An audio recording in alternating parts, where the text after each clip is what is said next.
Oke, jadi kali ini kita bakal bahas salah satu contoh aplikasi persamaan Schrödinger untuk mendeskripsikan sistem kuantum. Nah, sistem kuantum yang kali ini kita bahas itu sumber potensial Taingga satu dimensi.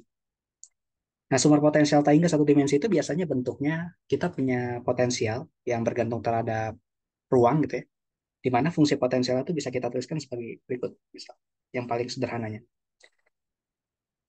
dia bernilai Taingga pada daerah X kurang dari sama dengan nol, bernilai nol untuk daerah X sama dengan, oh sorry, untuk daerah nol sampai A gitu ya. Terus nilainya tak hingga lagi ketika dia nilainya X-nya itu lebih besar dari A. Lebih besar atau sama dengan A. Kayak gitu ya. Nah, ini kalau kita gambarkan sistem sumber potensial tak hingga ini, itu bentuknya itu kayak gini. Jadi kita kayak punya suatu, ya misalkan ini sumbu X gitu ya.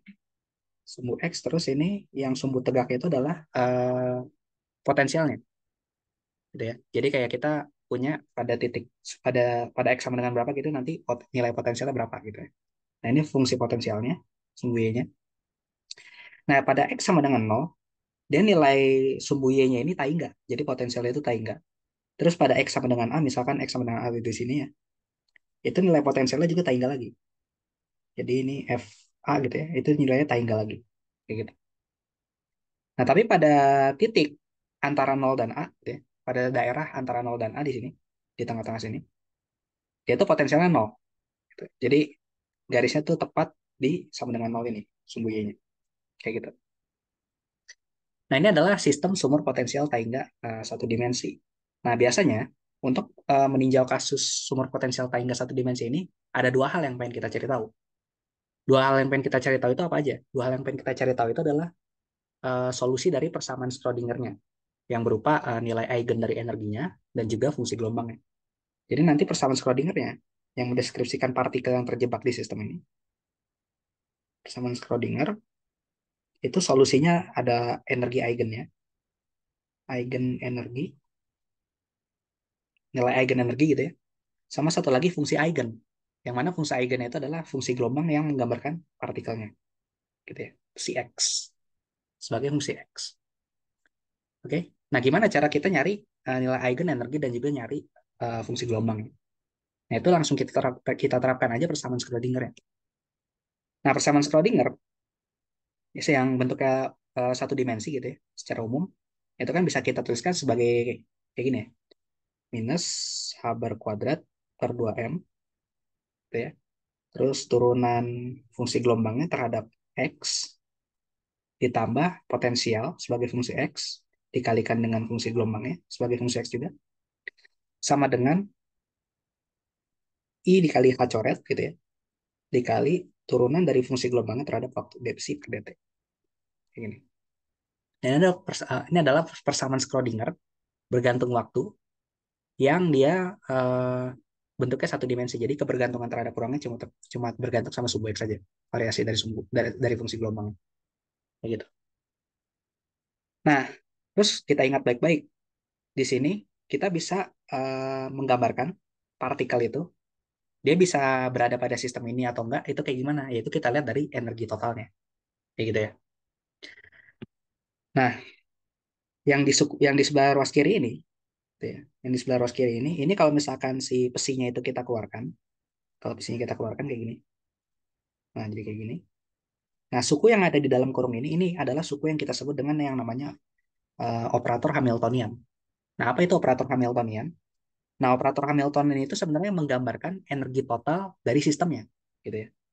Energi total sistem. Energi total sistem. Jadi kalau dilihat baik-baik, energi total itu kan energi potensial ditambah energi kinetik. Jadi yang suku V-nya ini adalah suku energi potensialnya, potensial. Sementara yang suku ini, suku yang depannya ini adalah suku energi kinetik. Kayak gitu. Nah, gabungannya itu merupakan Hamiltonian atau operator yang menyatakan energi total pada sistemnya. Kayak gitu ya. Oke. Jadi kalau misalkan ini kita ganti, oh ya, dan di sini fungsi gelombangnya juga masih masih merupakan fungsi ruang dan waktu ya. Jadi bukan cuma fungsi x tapi fungsi x dan t, kayak gitu. Karena ini adalah persamaan Schrodinger masih yang bergantung waktu. Fungsi X dan T, kayak gini. Nah, terus gimana cara kita mencari solusinya? Nah, cara mencari solusinya, itu bisa kita lihat dari potensialnya dulu. Potensialnya di sini bergantung waktu nggak? Kan kalau kita lihat sekilas, dia potensialnya cuma bergantung sama posisi aja kan ya. Ketika X sekian, nilai potensial berapa, kayak gitu. Jadi nggak ada kebergantungan waktu yang eksplisit. Nggak ada fungsi T, nggak ada huruf T-nya lah gitu, nggak ada variabel T-nya pada si suku potensialnya. Nah, karena potensial yang nggak bergantung sama waktu, maka si fungsi gelombang ini yang merupakan fungsi ruang dan waktu, itu bisa kita pecah, bisa kita separasi variabel. Jadi, kita bisa menuliskan fungsi gelombangnya itu jadi kayak gini. Si X, T gitu ya, itu bisa kita pecah jadi Px gitu. Px itu adalah fungsi gelombang yang bergantung terhadap ruang aja, dikali dengan suatu fungsi gelombang, misalkan pi gitu ya, pi besar, yang bergantung terhadap waktu, kayak gini, pt, kayak gitu. Nah, yang mana fungsi gelombang yang bergantung terhadap waktunya itu bentuknya adalah eksponensial. Nah, kita tahu eksponensial dari mana? Ya udah, ini persamaan dua, kita substitusi aja ke persamaan satu.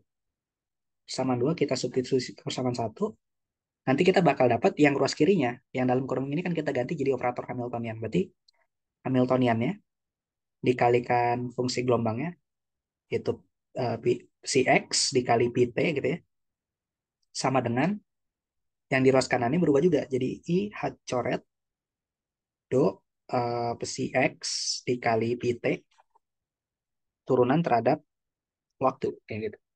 Nah, ini kan turunannya merupakan turunan parsial terhadap waktu. Jadi fungsi yang psi X ini itu bisa keluar dari turunan, gitu kan ya. Karena nggak ada kebergantungan terhadap waktunya. Kalau dia keluar dari turunan, berarti kan bisa kita coret, seret, gitu ya. Jadi sekarang kita punya fungsinya kayak gini aja.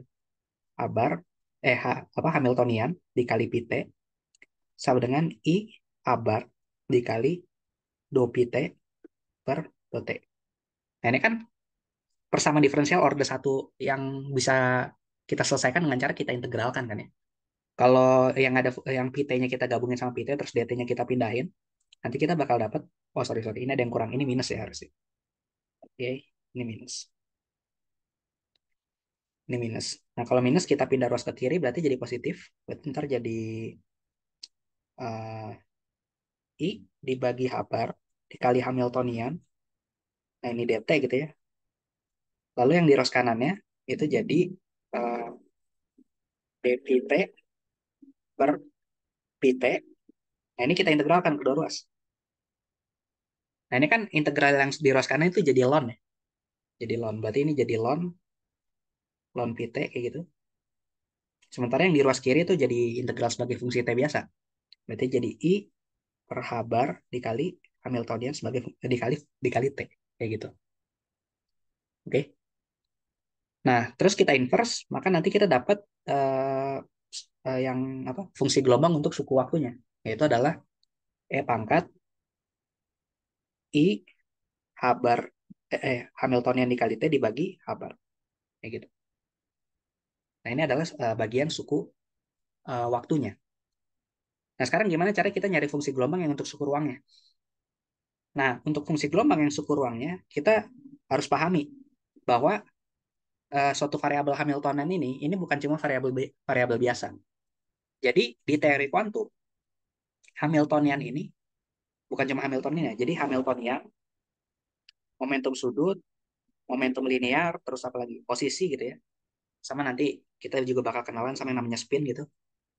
Ini bukan cuma variabel biasa tapi dia kita sebut variabel-variabel ini adalah sebagai namanya operator. Operator. Nah, jadi operator itu adalah variabel-variabel yang nilai fisiknya bisa kita ukur di eksperimen.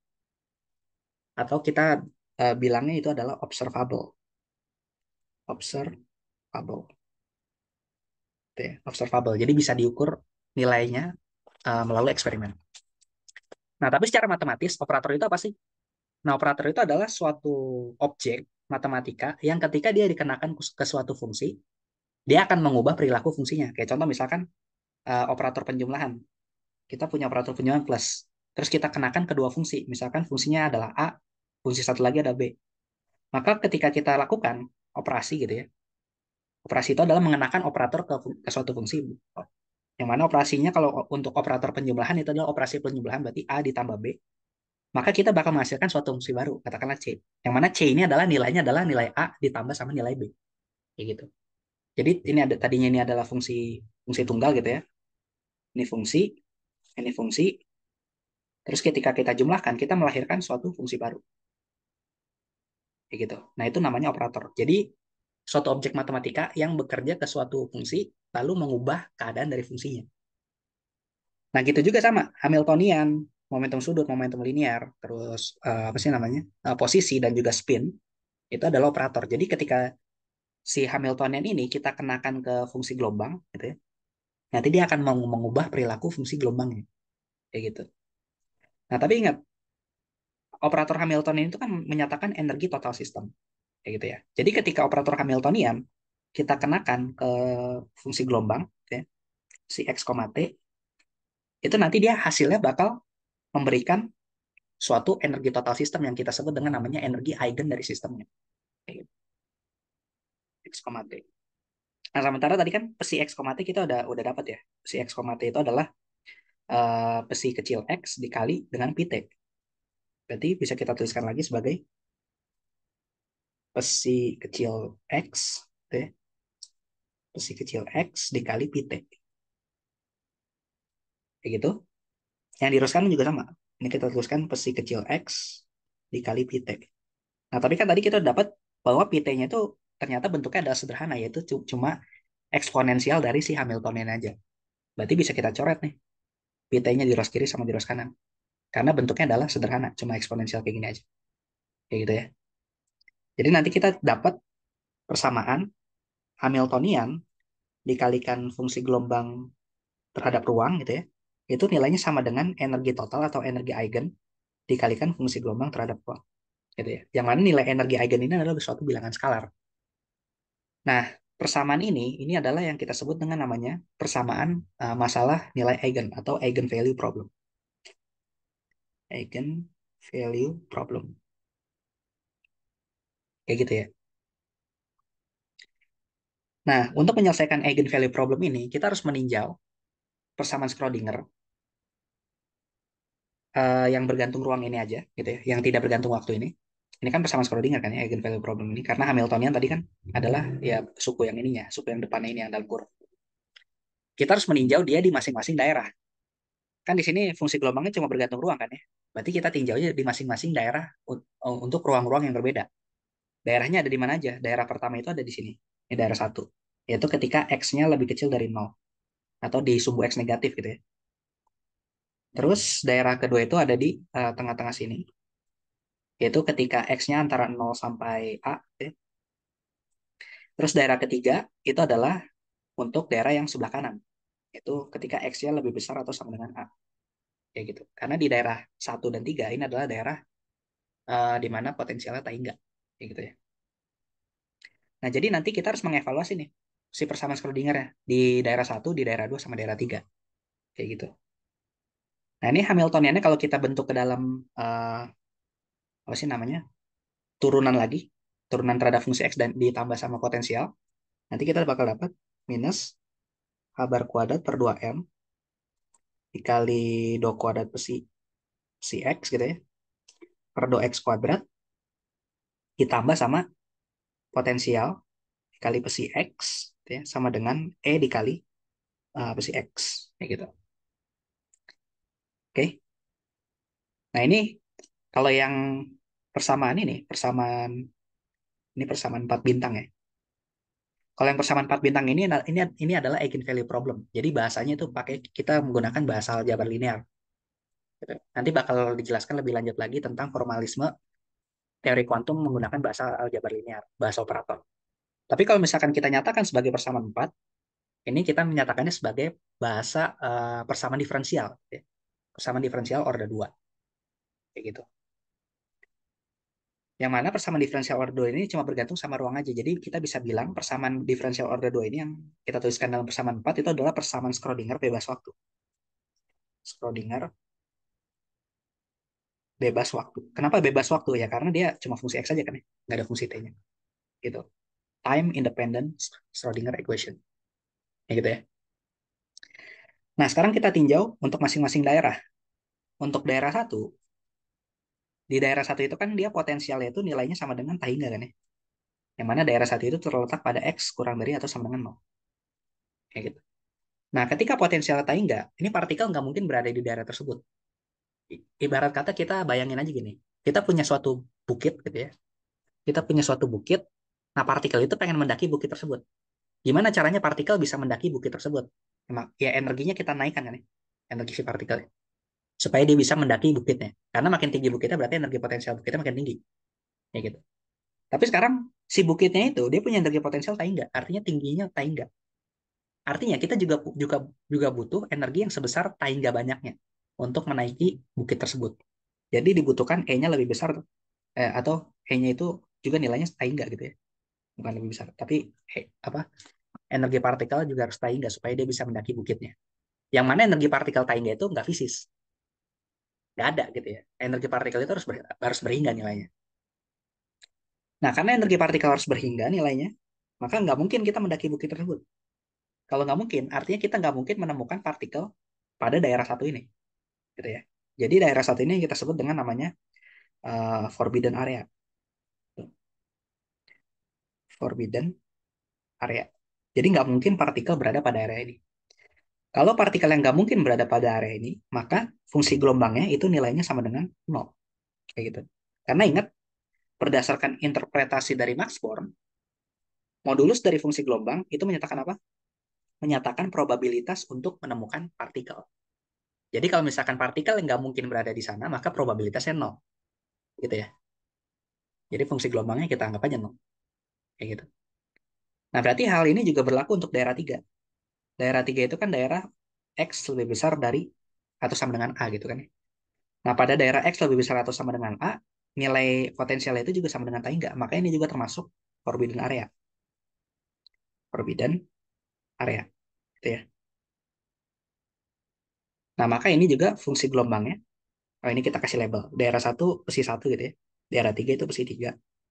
Maka pesi 3 itu juga nilainya sama dengan 0. Kayak gitu. Oke. Nah, ini persamaan 5 dan ini persamaan 6. Nah, gimana dengan daerah 2? Nah, kalau di daerah 2, ketika X-nya itu antara 0 sampai A, gitu ya, yang letaknya itu ada di tengah-tengah sini, tengah-tengah daerah ini, dia kan potensialnya nilainya sama dengan 0. Ya nggak? Nilai potensialnya sama dengan 0.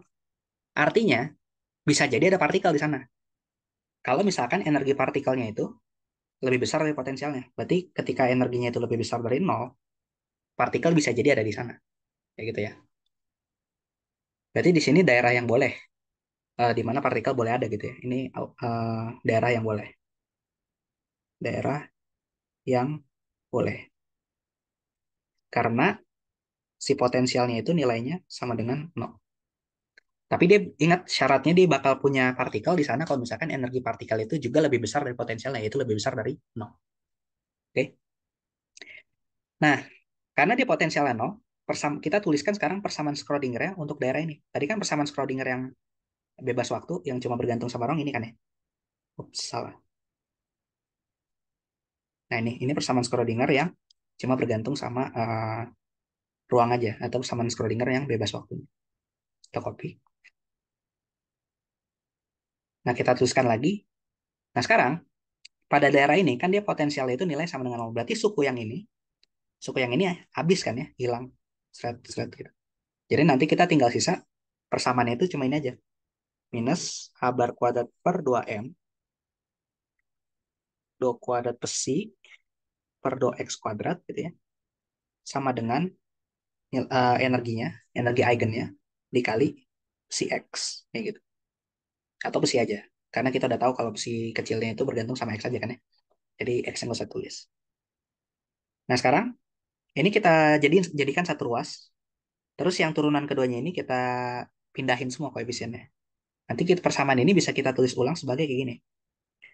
2 kuadrat besi per 2X kuadrat ditambah 2M dikali E dibagi A bar kuadrat dikali besi sama dengan 0.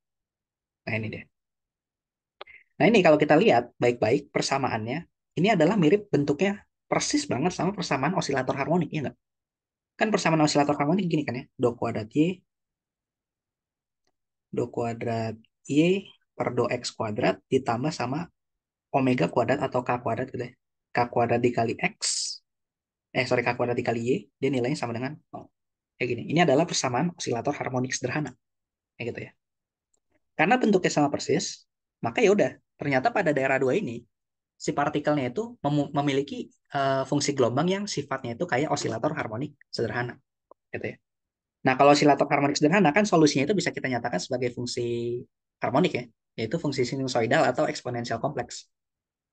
Jadi nanti si fungsi gelombangnya bisa kita tuliskan sebagai A dikali cos X, cos KX gitu ya, ditambah B dikali sin KX. Ya gitu ya. Jadi kita nyatakan sebagai fungsi penjumlahan fungsi trigonometrik. Nah, ini boleh. Atau dinyatakan sebagai fungsi eksponensial juga boleh. AE pangkat I KX tambah BE pangkat minus I KX. Itu juga boleh. Gitu ya. Cuma lebih sederhana menggunakan yang ini aja sih sebenarnya. Lebih sederhana menggunakan yang ini. Kalau untuk kasus sumur yang sederhana ini. Oke? Okay? Nah, jadi solusinya bentuknya kayak gini. Nah, terus nilai A, B, C, nilai A, B sama K-nya itu gimana? Nah, ingat kalau nilai K-nya itu kan adalah nilai yang nempel sama si Y-nya kan ya. Berarti di sini yang nempel sama besinya itu siapa? Yang nempel sama besinya itu adalah 2ME per H bar kuadrat. Nah, berarti, tapi kan ini K kuadrat, berarti ini akarnya. Berarti yang 2ME per H bar kuadrat itu adalah uh, ini ya, K kuadrat. Jadi kalau nilai K-nya itu adalah akar dari 2ME per H bar kuadrat. Kayak gitu. Nah, terus sekarang tinggal kita nyari nilai A dan B-nya. Gimana cara nyari nilai A dan B-nya? Cara nyari nilai A dan B-nya itu tinggal kita gunakan syarat batas. Syarat batas dari fungsi gelombang itu cuma ada dua. Syarat batasnya apa? Yaitu fungsi gelombang atau psi, gitu ya. Itu harus kontinu di tiap perbatasan, di tiap perbatasan. Gitu juga turunannya. Jadi turunannya do psi per do x itu juga harus kontinu, gitu ya. Harus kontinu di tiap perbatasan. Nah, di sini kan perbatasannya itu ada dua ya. Perbatasan itu ada di batas antara X sama dengan 0, daerah satu ke daerah 2 gitu ya. X sama dengan 0, terus pindah ke daerah 2. Sama satu lagi perbatasan daerah ini, daerah 2 sama 3, yaitu di X sama dengan A. Kita copy gambarnya ke sini. Kok malah itunya copy. Ya ada gambar ulang aja. Ini set, ini X gitu. Ini X sama dengan 0, ini X sama dengan A. Kayak gitu. Nah, ini daerah 1, ini daerah 2, ini daerah 3. Oke. Nah, berarti karena si fungsi gelombang harus kontinu di tiap perbatasan, maka kita bisa tulis kayak gini. Untuk perbatasan daerah 1 sama 2, ketika X sama dengan 0, maka fungsi gelombang itu nilai sama. Jadi psi 1, ketika X sama dengan 0, itu nilai sama dengan psi 2, ketika X sama dengan 0. Gitu juga turunannya. Turunannya kan juga harus kontinu kan ya. Berarti do psi 1 per do X, ketika X sama dengan 0, itu nilainya sama dengan do psi 2 per do X, ketika X-nya sama dengan 0. Kayak gitu. Ini persamaan 9. Nah, gitu juga perbatasan antara daerah 2 sama daerah 3, yaitu ketika X sama dengan A. Antara daerah 2 sama 3 berarti kan kalau daerah 2 itu pesinya pesi 2 ya. Berarti pesi 2 ketika X-nya A gitu ya. Itu nilainya harus sama dengan pesi 3 ketika X-nya A. Nah, gitu juga turunannya. Berarti do pesi 2 per do X untuk X sama dengan A itu nilai sama dengan do pesi 3 per do X untuk X sama dengan A. Kayak gitu ya. Oke? Nah, sekarang kita terapkan masing-masing syaratnya. Pesi 1 0 sama dengan pesi 2 0. Nah, pesinya tadi kan bentuknya ada apa? Kalau pesi 1 itu kan tadi nilainya sama dengan 0 kan ya, langsung. Karena dia nggak boleh ada gelombang di sana. Nggak boleh ada partikel di sana. Sementara pesi 2 dia bentuknya adalah ini. Nah, ini pesi 2. Pesi 2 itu adalah A cos KX tambah B sin KX. Untuk X sama dengan 0, berarti kita dapat 0 sama dengan A cos 0 tambah B sin 0. Nah, cos 0 itu kan 1, sin 0 itu 0. Berarti nanti kita dapat dari sini A-nya nilainya itu sama dengan 0. Kayak gitu. Nah, terus kalau karena A-nya sama dengan 0, maka si psi 2-nya tereduksi. Dia bentuknya jadi tinggal B sin AX. Kayak gitu. Nah, sekarang kita terapkan syarat batas untuk batas daerah 2 sama daerah 3. Berarti ketika X sama dengan A. Ya, ini ketika X sama dengan 0. Nah, ketika X sama dengan A, berarti kan psi 2-nya jadi kayak gini ya. Psi 2-nya itu jadi B sin KA gitu. Sementara psi 3-nya itu nilainya sama dengan 0. Karena di daerah 3 nggak boleh ada partikel. Gitu kan ya. Nah, B sin KA sama dengan 0 ini bisa terpenuhi jika sin KA gitu ya, itu nilainya sama dengan sin kelipatan bilangan bulat dari pi gitu ya. Sin NP. N-nya itu bisa mulai dari 0, 1, 2, 3, dan seterusnya. Ya coba aja. Sin 0. Kalau N-nya 0 kan jadi sin 0 ya. Sin 0 berapa? 0. Benar. Kalau N-nya 1 kan sin pi. Sin pi juga 0. N-nya 2 kan sin 2 pi. 0 juga. Ya. Jadi memenuhi persamaan B sin KA sama dengan 0. Gitu. Nah, jadi dari persamaan ini, sin KA sama dengan sin NP, kita dapat nilai KA itu nilainya sama dengan N dikali pi. Atau K, gitu ya, yaitu nilainya harus sama dengan N pi per A. Kayak gitu. Oke. Nah, ini persamaan berapa? 11 ya. Nah, tapi hati-hati. Tadi kan dari persamaan 8 kita dapat ternyata apa sih namanya? Ternyata K-nya itu terkait dengan nilai energinya, nilai E-nya. Maka kalau persamaan 8 kita substitusi ke persamaan 11, nanti kita bakal dapat 2ME dibagi A bar kuadrat di akar gitu ya, sama dengan NP per A. Kayak gini. Nah, ini kita bisa dapat nilai eigenenergi dari sini berarti. Kalau kita kuadratin terus kita sederhanain gitu ya, nanti kita bakal dapat E-nya itu adalah N kuadrat, Pi kuadrat, A bar kuadrat gitu ya, dibagi 2M. 2MA ya, sorry. 2MA. Kayak gitu. Nah, ini adalah nilai eigen dari energinya. Jadi ternyata supaya si partikelnya itu bisa ada di dalam sumurnya, dia energinya itu harus memenuhi persamaan ini gitu. Dan kalau kita lihat dari sini, ini nilai energi itu ternyata bersifat diskrit. Gitu. Jadi cuma ada nilai-nilai tertentu dari energinya yang memperbolehkan supaya partikelnya itu ada di sana. Itu ketika n-nya sama dengan 0, terus n-nya sama dengan 1, n-nya sama dengan 2, dan seterusnya. Nah, tapi kalau misalkan n-nya sama dengan 0, energi kan nilainya 0 juga jadinya kan ya. Kalau dari persamaan ini kita masukin aja 0 gitu. Kalau energinya 0 artinya ya partikelnya nggak ada di sana. Nggak ada partikel sama sekali. Maka meskipun n sama dengan 0 itu memenuhi persamaan yang sin Ka sama dengan sin NP ini, secara matematis dia memenuhi gitu ya, supaya sinusnya nilainya jadi 0. Tapi secara fisis, nilai terendah yang mungkin supaya partikelnya itu ada di dalam sumurnya itu adalah n-nya harus mulainya dari 1. Jadi n sama dengan 1 ini adalah nilai terendah. Karena kan kalau n-nya 1, nanti en-nya jadi gini kan ya. En-nya itu bakal jadi 1 dikuadratin dikali pi kuadrat dikali h bar kuadrat dibagi 2 MA gitu. Jadi ini apa? Energi partikel itu ada nilainya gitu lah, nggak nol. Kalau energi partikel itu ada, ya berarti partikelnya juga ada. Kayak gitu ya. Nah, nilai terendah ini yang kita sebut dengan namanya energi keadaan dasar atau energi ground state gitu ya. Sementara kalau misalkan n naik gitu, misalkan n jadi 2, ini yang kita sebut dengan namanya keadaan eksitasi. Jadi energi yang meningkat gitu ya. Ini keadaan eksitasi. Keadaan eksitasi pertama. Kalau misalkan n-nya 3, berarti dia keadaan eksitasi kedua. Berarti naik 2 kali dari ground state nih. Kayak gitu. Oke. Nah, ini adalah nilai eigen dari energinya. Gitu ya. Oke. Nah, jadi kita udah dapat solusi untuk energinya. Kita udah dapat nilai eigen dari energinya. Sekarang gimana dengan solusi untuk fungsi gelombangnya? Nah, solusi untuk fungsi gelombangnya itu kita bisa dapat dari persamaan 2 sebenarnya. Gitu. Ingat, suatu syarat supaya fungsi gelombang dapat menyatakan probabilitas menemukan partikel itu adalah fungsi gelombangnya harus bersifat ternormalisasi, bisa dinormalisasi gitu ya. Artinya, fungsi gelombangnya bisa kita normalisasi.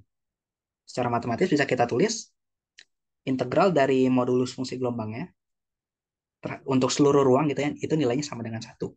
Dan supaya fungsi gelombangnya bisa dinormalisasi, maka integralnya ini harus ada nilainya atau harus berhingga. Gitu ya.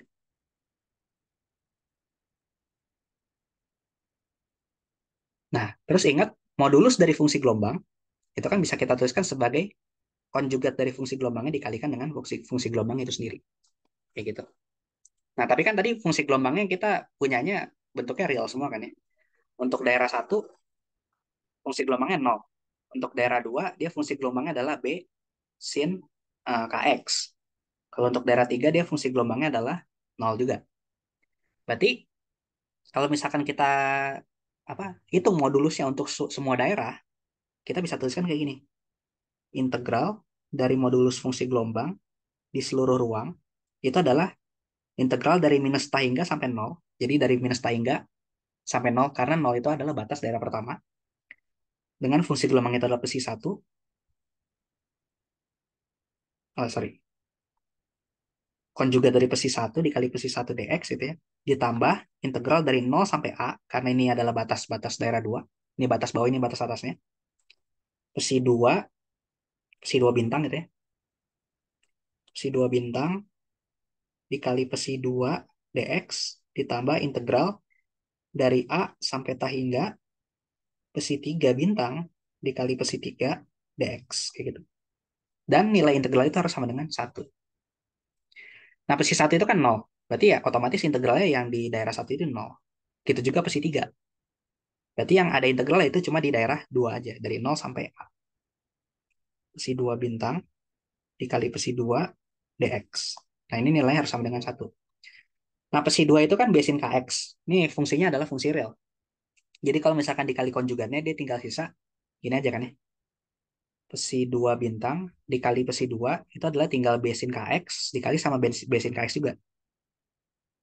Dikali b sin kx. Berarti hasilnya jadi b kuadrat sin kuadrat kx. Kayak gitu ya. Jadi nanti integralnya jadi satu sama dengan dari nol sampai a b kuadrat sin kuadrat kx dx. Kayak gini. Nah, ini integralnya. Nah, b itu kan konstanta ya. Konstanta apa? Konstanta normalisasinya. Berarti bisa kita keluarkan dari integral. Kayak gini. Nah, berarti sama aja kita tinggal ngintegralin sin kuadrat kx dx. Nah, sin kuadrat kx dx ini bisa dicek aja di tabel integral. Atau kalau misalkan pengen iseng gitu ya, nyobain sendiri, itu bisa kita selesaikan dengan cara kita substitusi jadi cos 2x menggunakan identitas ini. Cos 2x itu sama dengan 1 min 2 sin kuadrat x, sin kuadrat kx gitu ya. Sorry. Ya, satu min 2 sin kuadrat kx. Sin kuadrat x, sorry. Sin kuadrat x. Sin kuadrat x. Jadi kita gunakan identitas ini, kita ganti sin kuadratnya supaya jadi cos 2x gitu ya. Tapi ingat di sini ada k-nya berarti jadi cos cos 2kx kayak gitu. Oke. Nah, berarti dari situ nanti kita dapat 1 min b kuadrat integral dari nol sampai a. Kalau kita otak-atik terus kita substitusi nanti berubah jadi ini ya. Berubah jadi 1 min cos 2kx gitu dibagi 2 dikali dx. Nah, ini kalau diintegralkan kan jadinya gini aja.